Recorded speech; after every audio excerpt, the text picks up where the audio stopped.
Ցիսական ջոկատի լեգենդար հրամանատար Աշոտ Մինասյանին, Աշոտ Երկաթին, տարան բանտ ազատազրկեցին մոտ 2 տարով։ Հայրենիքի մի մասը Ադրբեջանին հանձնած իշխանությունը հայրենիքը ազատագրած Աշոտ Մինասյանին մեղադրում է իբր թե առյուծի վանդակում ապօրինի զենք պահելու մեջ։ Այս ամենից հետո անկեղծ հարգելի հայրենակիցներ շատ մեծ է անարդարության զգացումը, նեղվածությունը ու տպավորություն կա, որ մենք բոլորս ենք փակի տակ։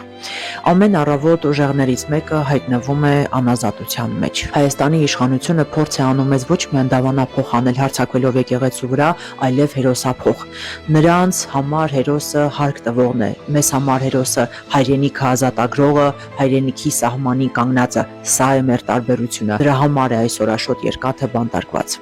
Իդեպ Աշոտ Մինասյանը ունի առողջական լուրջ խնդիրներ եւ նրա պատիժը կարող էր պայմանական չկիրառվել, բայց ըստ պաշտպանի վճռաբեկ դատարանը, ինչպես պաշտպանի, այնպես էլ հրամանատարի բողոքները ակնհայտ ապօրինի դատական ակտերով առանց քննության է թողել։ Ես վստահ եմ, որ Աշոտ Մինասյանը չի գանգատվելու իր առողջականից, փոխարենն ասում է, քանի դեռ բանտում եմ, իմ տեղն էլ կկռվեք։